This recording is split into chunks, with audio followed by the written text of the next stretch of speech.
Hi hello అండి నమస్తే welcome to Deepak cooking and vlogs. ఎలా ఉన్నారండి? అందరు బాగున్నారా? అయితే ఈ రోజు మన వీడియోలో చాలా మంచి మంచి టిప్స్ అయితే ఉన్నాయండి. ముందుగా ఫస్ట్ టిప్ వచ్చేసి ఇలాంటిది ఏదైనా ఒక బౌల్ అయినా ఏదైనా ఒక గిన్నె అయినా ఏదైనా ఒకటి తీసేసుకుని అందులో 2 స్పూన్ల వరకు కార్న్ ఫ్లోర్ వేసుకోవాలి. తర్వాత 2 స్పూన్ల కార్న్ ఫ్లోర్ వేసుకున్నాం కాబట్టి 2 గ్లాసుల వరకు వాటర్ వేసుకోవాలి. ఓకే, ఇలా 2 గ్లాసుల వాటర్ వేసేసుకొని ఈ రెండింటిని కూడా మనం వాటర్ లో ఆ పిండి మొత్తం కలిసేలాగా కలుపుకోవాలి. మనకి ఎక్కడ కూడా కొంచెం గడ్డలు గడ్డలుగా ఏం లేకుండా కూడా చూసుకొని ఇలా మొత్తం అంతా కూడా బాగా కలిసేలాగా కలుపుకోవాలి. ఓకే, ఇలా కలుపుకున్న తర్వాత ఇప్పుడు దీన్ని నేను స్టవ్ మీద పెడుతున్నాను. ఇలా స్టవ్ మీద పెట్టేసి స్టవ్ తక్కువ సిమ్లో పెట్టేసేయాలన్నమాట. ఓకే, ఇలా సిమ్లో పెట్టేసి మనం చూడండి ఇప్పుడు స్టవ్ సిమ్లో పెట్టేసుకొని ఇలా కలుపుతూనే ఉండాలి. మనం కార్న్ ఫ్లోర్ కాబట్టి అది తొందరగా చిక్కగా వచ్చేస్తుంది కాబట్టి మనం ఇలా ఒక 5 నిమిషాలు అలా ఒకటే ఇలా కలుపుతూనే ఉండాలన్నమాట. ఒక 5 నిమిషాల తర్వాత ఆ వాటర్ అంతా కూడా చిక్కగా వస్తుంది. ఇప్పుడు ఇలా కొంచెం చిక్కగా వచ్చిన తర్వాత ఇప్పుడు నేను చూపిస్తున్నాను చూడండి. స్టవ్ నుంచి కిందికి దింపేసి ఇలా చిక్కగా వచ్చిన తర్వాత దీంట్లో ఇప్పుడు 1 లేదా 2 స్పూన్ల వరకు మనం కంఫర్ట్ వేసుకోవాలి. ఓకే, ఇలా కంఫర్ట్ అయితే వేసుకుంటున్నాను. ఇలా కంఫర్ట్ వేసుకున్న తర్వాత ఈ రెండింటిని కూడా బాగా కలిసేలాగా కలుపుకోండి. ఇదైతే మనకు చాలా బాగా యూజ్ అవుతుందండి. ఇది ఎందుకంటే మనం ఇంట్లో కాటన్ బట్టల్ని గంజి వేసుకుంటాం కదా, గంజి వేసుకున్నప్పుడు మనం మామూలుగా గంజి పౌడర్ లాంటివి లిక్విడ్లు తెచ్చుకుంటూ ఉంటాం కదా, దానికి బదులుగా దీన్ని మనం యూజ్ చేయొచ్చు అనమాట. మనం బకెట్లో వాటర్, ఇప్పుడు నేను బకెట్కి బదులుగా ఈ గిన్నెలో చూపిస్తున్నాను చూడండి. గిన్నెలో కొన్ని వాటర్ తీసుకొని మనం ఇందాక తయారు చేసుకున్న ఈ లిక్విడ్ని వేసి మనం కాటన్ క్లాత్ని అలా ఒక 5 నిమిషాలు ఉంచి అలా కొంచెం వాటర్ పిండేసి మనం ఎండలో వేసామనుకోండి, మనం గంజి పౌడర్ వేసినట్టుగానే ఉంటుంది. చాలా బాగుంటుందండి, చాలా స్టిఫ్గా వస్తుంది. ఇప్పుడు ఇది ఎండిన తర్వాత చూపిస్తున్నాను ఈ కర్షిప్ని నేను. చూడండి ఇలా స్టిఫ్గా వస్తుంది. ఓకే, ఇలా మనం మామూలుగా ప్రత్యేకంగా బయట నుంచి గంజి పౌడర్ కానీ లిక్విడ్స్ కానీ ఏమీ అవసరం లేదు. మనం అప్పటికప్పుడైనా ఇలా మనం ప్రిపేర్ చేసుకొని మనకి ఇంట్లో కాటన్ క్లాత్లు ఎక్కువగా ఉన్నాయి గంజి వేయాలనుకుంటే ఇలా అప్పటికప్పుడైనా మనం దీన్ని తయారు చేసుకొని కూడా మనం ఇలా వేసుకోవచ్చు అనమాట. చూడండి ఇప్పుడు ఈ కర్చిప్ని నేను చూపిస్తున్నాను చూడండి ఎంత స్టిఫ్గా వచ్చిందో. ఇలా మనం కాటన్ క్లాత్లు కానీ కాటన్ శారీస్ డ్రెస్సులు కానీ ఏవైనా సరే మనం ఇలా వేసి పెట్టుకోవచ్చు. ఓకే, ఇలా మనం ఇందాక తయారు చేసుకున్న ఈ గంజి లిక్విడ్ ఉంది చూసారు, దీన్ని మనం ఇంకొక 2 డేస్ వరకైనా స్టోర్ చేసుకోవచ్చు అనమాట. చూడండి ఇలా ఉంటుంది, ఎంత స్టిఫ్గా వచ్చింది చూసారా. ఇలా మనం ఇలా అప్పటికప్పుడైనా ఇలా తయారు చేసుకోవచ్చు. ఇప్పుడు దీన్ని మనం ఇందాక తయారు చేసుకుంది ఇలాంటిది బాటిల్లో వేసి పెట్టుకుంటే మనం నెక్స్ట్ డే కానీ ఆ తర్వాత రోజైనా ఎక్కువగా మనకు కాటన్ శారీస్ కానీ డ్రెస్సులు కానీ ఏమైనా ఉంటే మనం ఇలా గంజి అయితే వేసుకోవచ్చు. చాలా స్టిఫ్గా వస్తాయి, చాలా బాగుంటుందండి. ఖచ్చితంగా నచ్చితే అయితే ట్రై చేయండి. తర్వాత ఇంకొక టిప్ చెప్తున్నాను. మనం గిన్నెలో కొన్ని బియ్యం వేసుకున్నాను. ఈ బియ్యాన్ని ఒకేసారి కడుగుతున్నాను చూడండి, ఒకటేసారి కడుగుతున్నాను. ఒకసారి కడిగిన తర్వాత ఇందులో కొన్ని వాటర్ వేసి ఒక 5 నిమిషాలు అలా కడిగేసి ఆ వాటర్ని అలాగే ఉంచేయాలి.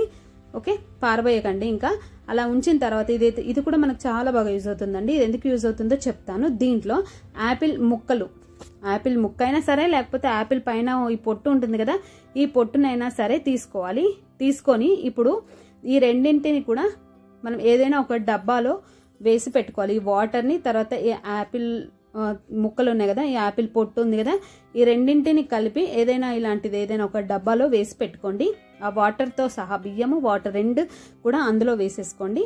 ఓకే, మనకి ఈ బియ్యం కడిగిన వాటర్ ఎందుకంటే మనకి ఇది చాలా బాగా యూజ్ అవుతుందండి. మనం మామూలుగా బియ్యం కడిగిన వాటర్ని మనం ఫేస్ కడుక్కుంటే కూడా మనకి మంచి గ్లో వస్తుందని చెప్తారు కదా, అలా అనమాట. ఇప్పుడు చూడండి ఈ యాపిల్ ముక్కల్ని కూడా నేను ఇందులో యాపిల్ పైన ఉన్న తోలును తర్వాత ఈ ముక్కల్ని కూడా అందులో వేసేసి ఈ మూత పెట్టేసి ఖచ్చితంగా ఒక 1-2 గంటలు అలా పక్కన పెట్టేసేయండి. అలా పక్కన పెట్టేసిన తర్వాత ఇప్పుడు మనం ఏదైనా ఒకటి టీ వడగట్టే జాలి ఉంటే టీ వడగట్టే జాలిలో ఇలా వడగట్టేసుకోవాలి. ఓకే, చూడండి ఇప్పుడు నేను చూపిస్తాను. ఒక గంట సేపు అయినా అలా పక్కన పెట్టేసేయాలి. అలా పక్కన పెట్టేసిన తర్వాత చూడండి వాటర్ ఎలా ఉంటుందంటే మనం మామూలుగా బియ్యం కడిగిన వాటర్ ఎలా ఉంటుందో అలా ఉంటుంది. మనకి ఈ యాపిల్లో ఉంది కూడా అంతా వాటర్లోకి వస్తుంది అనమాట. ఇదైతే మనకి చాలా బాగా యూజ్ అవుతుందండి. ఇది ఎందుకు యూజ్ అవుతుందో చెప్తాను. ఇప్పుడు మనం టీ వడగట్టుకునే జాలీలో అయితే ఈ బియ్యము ఇది అంతా కూడా వడగట్టేసుకొని ఓన్లీ ఆ వాటర్ మట్టుకే తీసుకోవాలి. ఇప్పుడు ఈ వాటర్ని ఏదైనా ఒక స్ప్రే బాటిల్ ఉంటే స్ప్రే బాటిల్లో వేసి పెట్టుకోండి. ఓకే, ఇలా స్ప్రే బాటిల్లో వేసి పెట్టుకున్నాం అనుకోండి, మనకి ఫేస్కి మనం ఈ స్ప్రే చేసుకుంటే మనకి ఫేస్కి పింపుల్స్ అట్లాంటివి ఏమైనా ఉంటే రాకుండా ఉంటాయి. వచ్చిన పింపుల్స్ అయినా ఈజీగా తగ్గిపోతాయి అనమాట. చూడండి ఇప్పుడు ఈ వాటర్ చాలా బాగా పనిచేస్తుంది. మనం బియ్యం కడిగిన వాటర్ యాపిల్ మొక్కలో ఉంది కదా, సో ఇంకా ఈ వాటర్ చాలా బాగా పనిచేస్తుంది. ఇలా స్ప్రే చేసుకుంటే మనకి ఇలా పింపుల్స్ ఉంటాయి కదా, అవి తగ్గిపోతాయి అనమాట. ఓకే, ఇలా స్ప్రే చేసుకోవాలి. ఇది చాలా మంచి రిజల్ట్ అయితే ఉంటుందండి. ఖచ్చితంగా మీకు నచ్చితే ట్రై చేయండి. ఓకే, తర్వాత ఇంకొక టిప్ చెప్తాను. కొన్ని మనం వెల్లుల్లి రెబ్బలు అప్పటికప్పుడు కాకుండా తర్వాత కొంచెంసేపటికైనా మనం వెల్లుల్లి రెబ్బలు పొట్టు తీసుకోవాలి, ఈజీగా తీసేసుకోవాలంటే ఇలా ట్రై చేయండి. తొందరగా తీసేసుకోవచ్చు అండి. చాలా సింపుల్గా, చాలా ఈజీగా, మనం కష్టమే లేకుండా ఈజీగా తీసుకోవాలంటే ఇలా ట్రై చేయండి.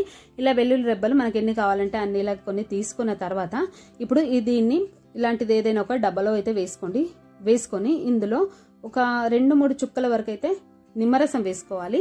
ఓకే, చాలా ఈజీగా ఊడొచ్చేస్తుంది అనమాట తొక్క అయితే. ఇలా చేస్తే ఇలా 2-3 స్పూన్ల వరకు నిమ్మరసం వేసుకోవాలి. తర్వాత ఒక కొన్ని వాటర్ వేసుకొని ఇప్పుడు మూత పెట్టేసి దీన్ని డీప్ ఫ్రిడ్జ్లో పెట్టుకోండి. డీప్ ఫ్రిడ్జ్లో ఒక 10-15 నిమిషాలు పెట్టుకోండి, సరిపోతుంది. పెట్టుకున్న తర్వాత ఇప్పుడు నేను చూపిస్తున్నాను చూడండి, 10-15 నిమిషాల తర్వాత తీసి చూపిస్తున్నాను. వీటిని ఇలా తీసిన ఈ వెల్లుల్లి రెబ్బల్ని ఏదైనా ఒక క్లాత్లో వేసి ఇలా మొత్తం ఇలా రఫ్ చేయాలన్నమాట. ఓకే, ఇలా రఫ్ చేయడం వల్లనే మనకి మొత్తం పొట్టంతా కూడా పోతుంది. ఇంకా చాలా సింపుల్గా, మనం అసలు ఏం లేదు, ఇంకా ఇలా తీసేస్తే మనకి ఈజీగా వచ్చేస్తుంది. అసలు ఎంత సింపుల్గా వస్తాయంటే అంత ఈజీగా వచ్చేస్తుంది. ఇంకా పొట్టు అసలు కష్టమే లేకుండా వచ్చేస్తుంది. చూడండి ఎంత ఈజీగా వచ్చేసిందో. చాలా టైం అయితే సేఫ్ అవుతుంది ఇలా చేస్తే మనకి. ఓకే, తర్వాత ఇంకొక టిప్ చెప్తాను. ఇలా కొన్ని వెల్లుల్లి రెబ్బలు తీసుకోవాలి. ఓకే, ఇప్పుడు వీటిని, ఇది కూడా మనకు చాలా బాగా యూజ్ అవుతుందండి. ఇప్పుడు వీటిని ఇలా మొత్తం అంతా నలగొట్టుకోవాలన్నమాట. ఓకే, ఇలా మొత్తం కొంచెం నలగొట్టుకున్న తర్వాత అందులో కొంచెం పేస్ట్ వేసుకోండి. కొంచెం పేస్ట్, తర్వాత కొంచెం పసుపు వేసుకోవాలి. పసుపు వేసేసుకొని ఈ మూడింటిని కూడా బాగా కలిసేలాగా కలుపుకోవాలి. మనకు ఆ వెల్లుల్లిలో ఉన్న రసం, ఆ పేస్ట్, పసుపు, ఈ మూడింటిని కూడా బాగా కలిసేలాగా కలుపుకోవాలి. వెల్లుల్లి మొత్తం ముక్కలు ముక్కలుగా చేసేసుకోవాలి.